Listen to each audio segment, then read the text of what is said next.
Stay tuned for Strongholds, only here on HFA, Hyperspace Free Airwaves.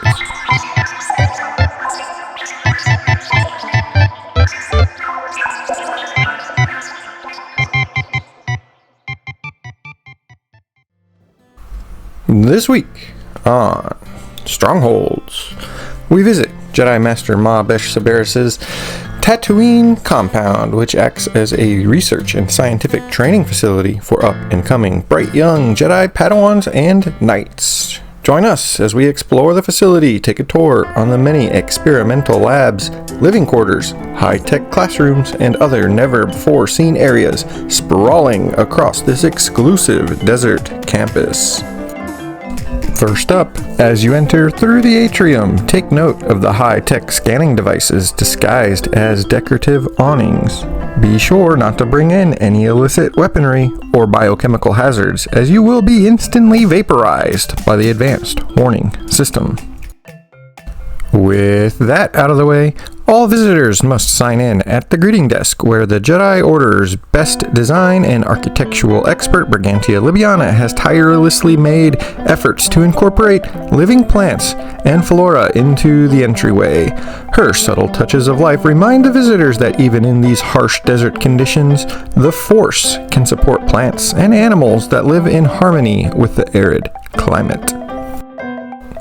The upper floor contains the first basic classroom for the new students and introductory courses. This is where you will complete onboarding and learn more about the life at this exclusive facility. Advanced computers and software systems are integrated into the facilities, allowing access to the full array of HoloNet offerings as well as the Jedi Library data, even at this remote location.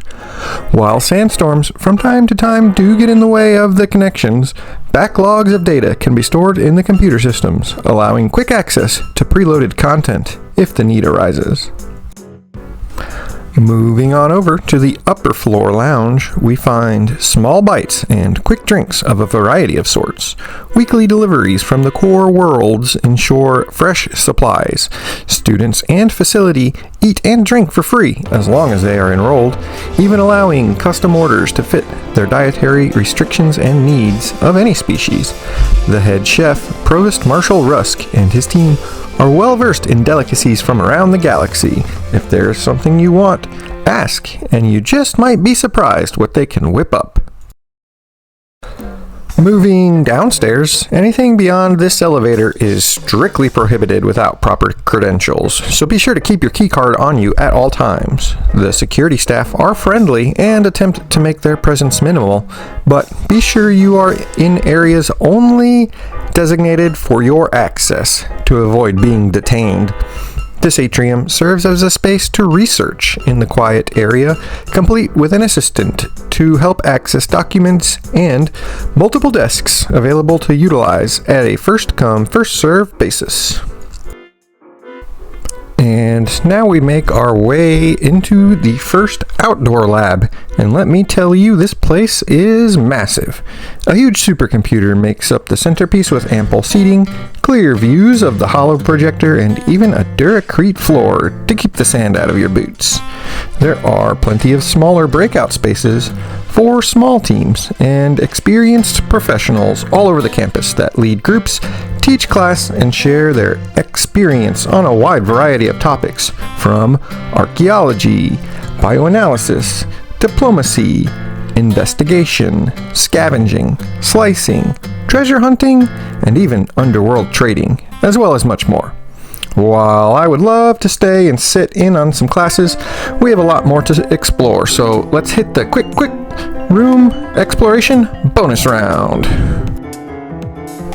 First up is the student living quarters. Pretty Spartan, but with privacy and space to expand and accommodate up to 12 Padawans or Jedi Knights for weeks or months on end. This area can also house some of the professors who do not mind a more simple lifestyle or are too busy during the day to necessitate a larger living quarter. However, a lot of the professors prefer to stay aboard their personal ships, either in orbit or at the parking facilities just outside the campus grounds. Next is this executive suite. If a prominent politician, scientist, doctor, or other esteemed guest like a Jedi Master or Council member visits, this room is reserved for their privacy. Just a quick glance at its current setup showcases the care and importance placed on maximizing space. Moving back outside on the upper level, we have the more advanced training and teaching stations.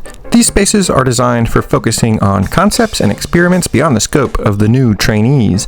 There are multiple areas which can be customized to the design of the projects at hand, with power cables, data station hookups, and other advanced technologies available to set up per request, like sewer lines, toxic waste management distribution, fumigation protocol, and more. We now make our way to the most advanced and secretive section of the facility, the Force Crystal Experimentation Tunnel.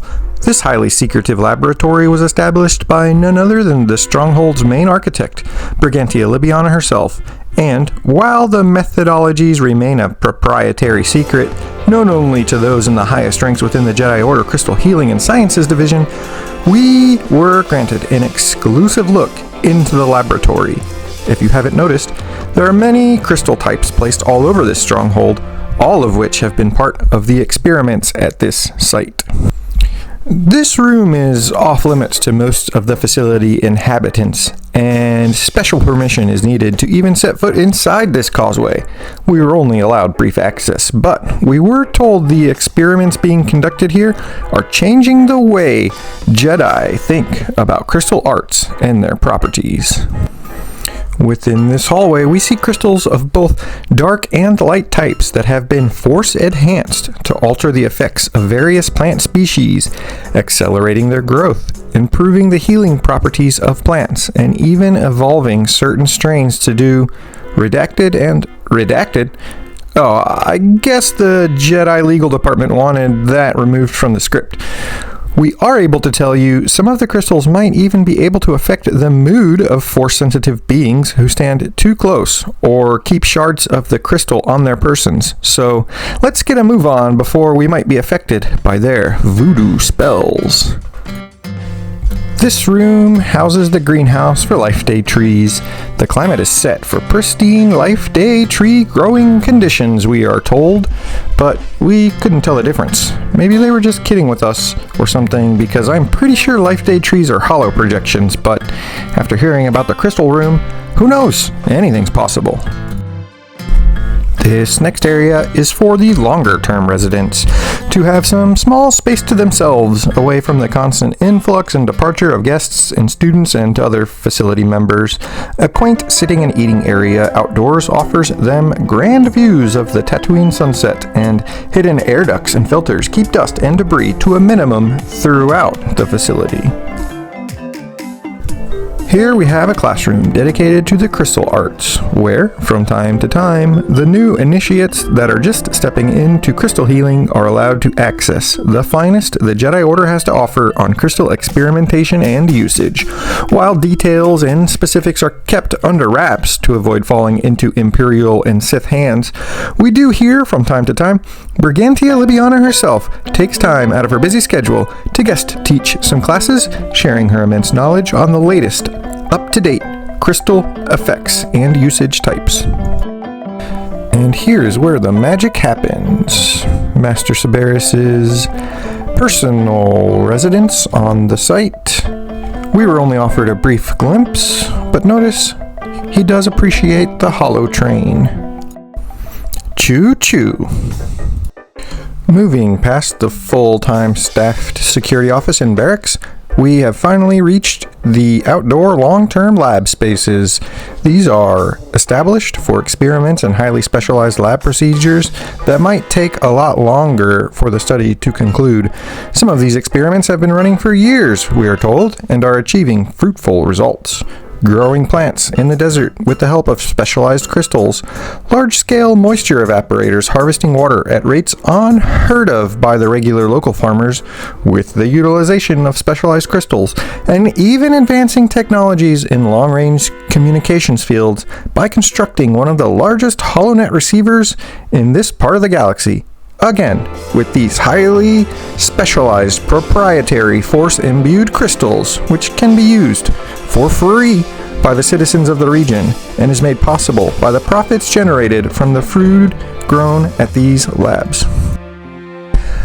I even hear tell that some of the crystals are being used to unlock hidden hyperspace routes, mapping parts of the galaxy that have yet to be explored.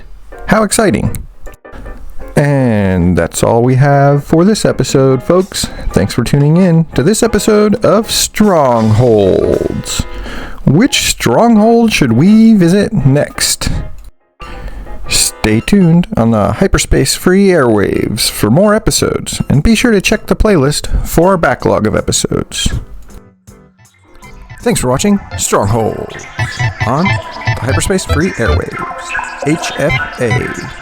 Stay tuned for more episodes of Strongholds on HFA.